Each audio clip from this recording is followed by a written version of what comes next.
कर्ण पिशाचनी। अक्सर लोग इस नाम को सुन के कांप उठते हैं। ये एक ऐसा नाम है जो कुछ लोगों के लिए सपना है और वहीं कुछ लोगों के लिए श्राप। आखिर ऐसा क्या है इस कर्ण पिशाचनी में? चलिए जानते हैं आज की इस कहानी से। ये कहानी है राजस्थान के एक छोटे से गांव की। एक ऐसा गांव जहां मूलभूत सुविधाओं को भी पूरा करने के लिए लोगों को दूसरे गांव जाना पड़ता था। उसी गांव में दो दोस्त रहा करते थे, रोहन और सुमित। सुमित तो एक सीधा साधा और शरीफ सा लड़का था जो थोड़ा डरपोक भी था, लेकिन रोहन बहुत ही ज्यादा शैतान था। वह हमेशा अपनी शैतानियों के कारण किसी न किसी मुसीबत में फंस ही जाता था, लेकिन फिर भी वो सुधरने का नाम नहीं लेता था। लेकिन रोहन को यह पता ना था कि उसकी यही शैतानियां एक दिन उसके जीवन की सबसे बड़ी और भयानक सदमा बनने का कारण बन जाएगी।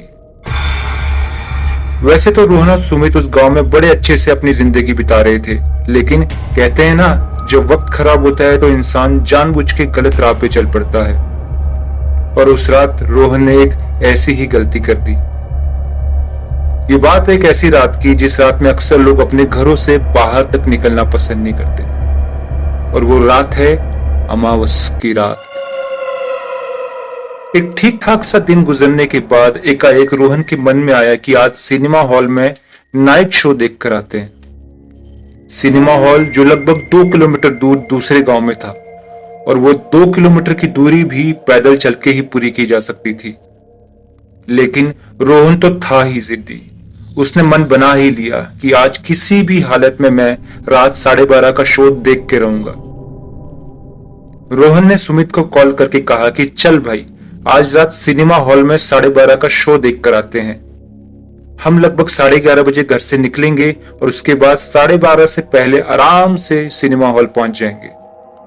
फिर लेट नाइट का शो देखकर आराम से घर वापस आएंगे और चुपचाप अपने बिस्तर पे सो जाएंगे। इससे किसी को पता भी नहीं लगेगा। रोहन की ये सारी बातें सुनकर सुमित ने एक ही पल में ना कर दिया और कहा कि क्या तुझे पता भी है आज कौन सी रात है? रोहन ने पूछा, कौन सी रात यार? इस पर सुमित ने कहा कि आज अमावस की रात है, अमावस की, और ऐसे में घर से बाहर निकलना खतरे से खाली नहीं होगा।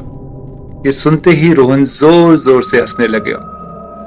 उसने कहा कि क्या फर्क पड़ता है कि चाहे अमावस की रात हो या फिर कोई भी रात हो, ये सब सिर्फ झूठी बातें हैं। जब मैं तेरे साथ होता तो तू डरता क्यों है? फिर रोहन ने सुमित को कहा कि समय बचाने के लिए हम घर के पीछे वाली गली से चलेंगे, ताकि फिल्म शुरू होने से पहले हम आराम से पहुंच जाए। रोहन की बात सुनते ही सुमित कांप उठा और बोला कि पीछे वाली गली? तू पागल हो गया है क्या? तू सोच भी कैसा सकता है उस गली के आसपास से भी गुजरने की? तुझे पता है ना उस गली में क्या है?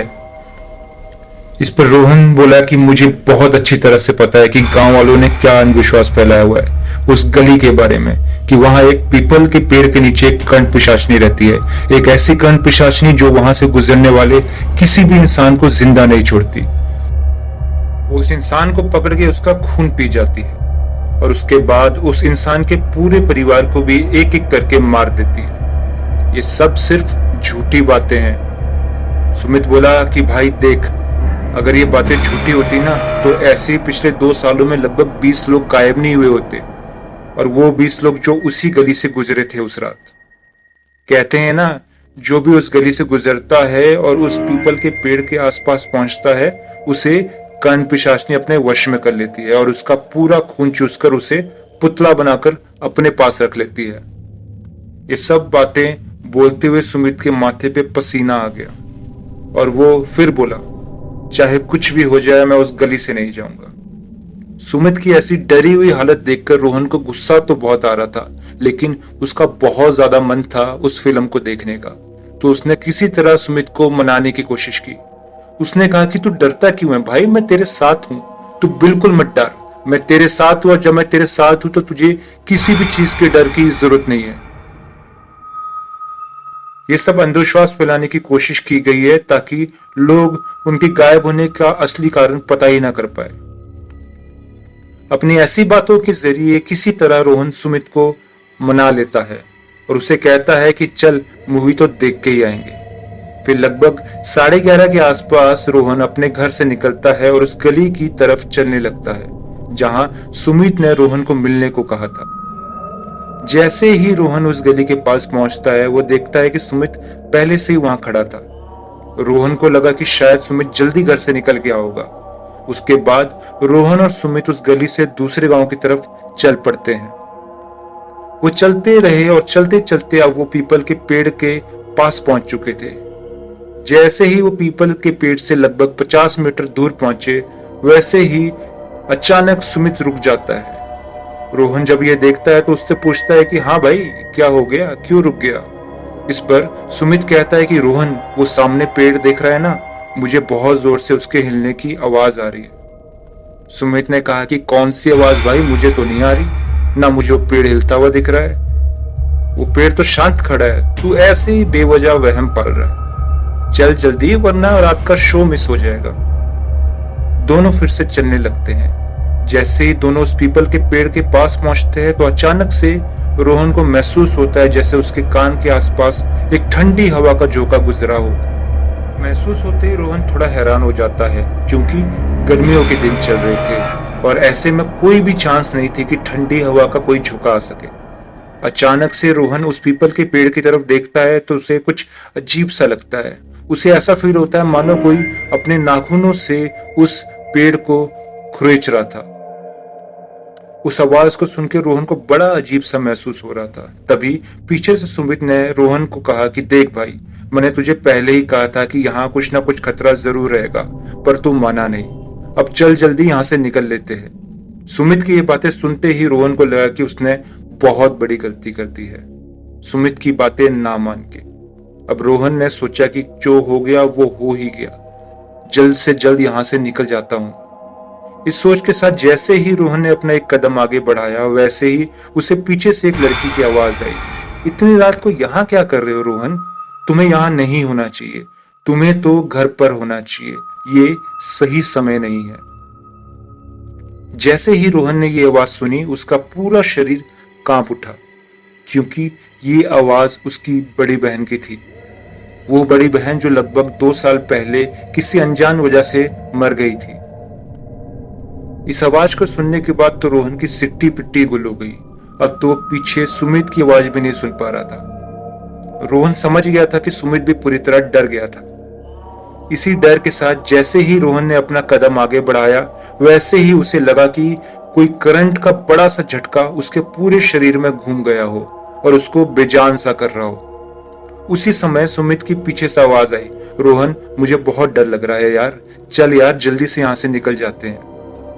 रोहन ने सुमित की बात सुनते ही जैसे ही अपना अगला कदम आगे बढ़ाने की कोशिश की वैसे ही उसे लगा कि उसके पैर किसी अदृश्य ताकत ने जकड़ लिए। इससे रोहन और भी ज्यादा डर गया और उसका पूरा शरीर पसीना पसीना हो गया। लेकिन वो इस डर को सुमित को नहीं दिखा सकता था क्योंकि अगर वो डर उन दोनों के ऊपर हावी हो जाता तो फिर उन्हें कोई नहीं बचा सकता था।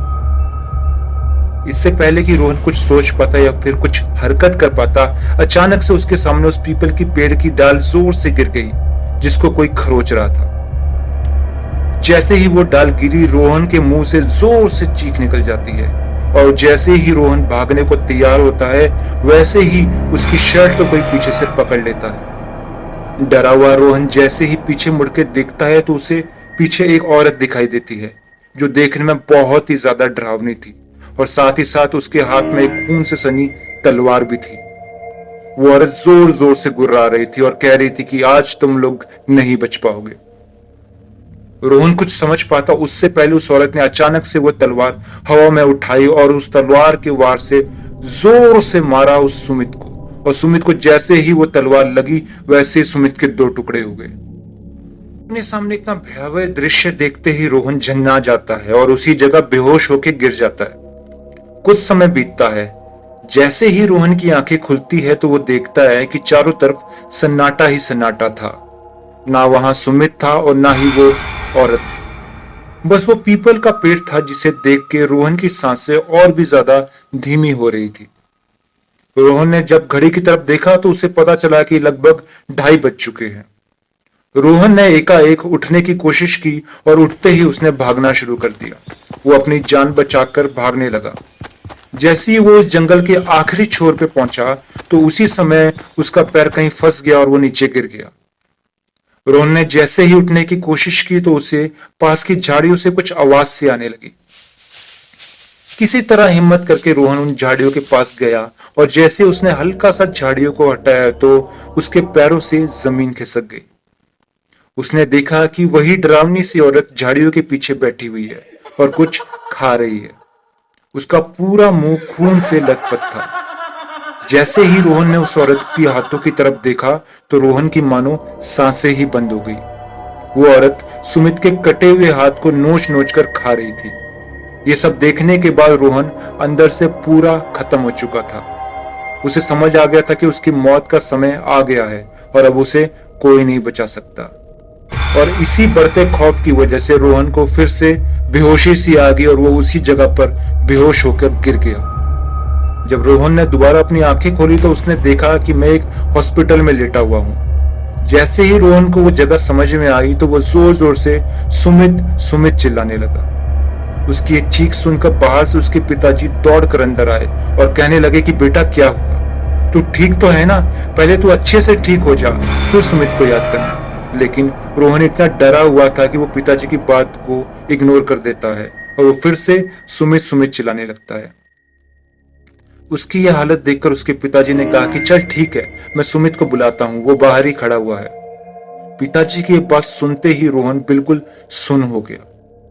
इस समय उसका डर अपनी चरम सीमा पर था। तभी उसके पिताजी जी ने आवाज लगाई, सुमित बेटा, सुमित बेटा। रोहन को होश आ गया है।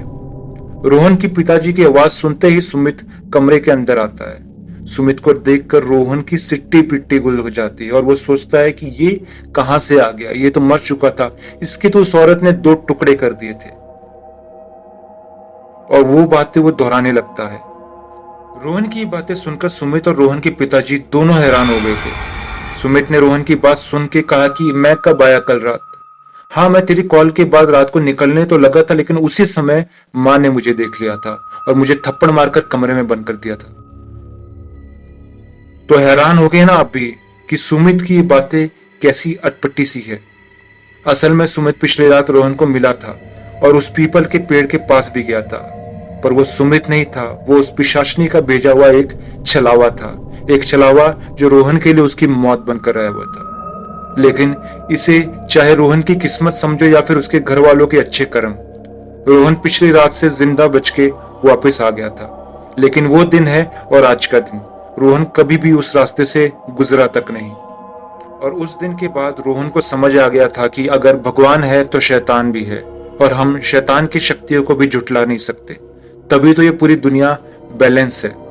उम्मीद है कि आज की ये कहानी आप लोग को बहुत ज्यादा अच्छी लगी होगी। अगर आपको ये कहानी अच्छी लगी है तो वीडियो को लाइक करके कमेंट सेक्शन में अपना फीडबैक जरूर लिखिए। अगर आपके पास भी कोई एक अच्छी कहानी है तो आप नीचे दी हुई हमारी मेल आईडी पे वो कहानी भेज के इस चैनल का हिस्सा बन सकते हैं। अगर ऐसी आपको ये कहानी अच्छी लग रही है और फ्यूचर में भी हमारी कहानियां सुनना चाहते हैं तो हमारे इस चैनल को सब्सक्राइब करना बिल्कुल ना भूलें। साथ ही साथ ऐसे दोस्तों के साथ ये कहानियां शेयर करें जिनको भूतिया कहानी में बहुत ज्यादा इंटरेस्ट आता है। मिलते हैं एक नई रात एक नई कहानी के साथ।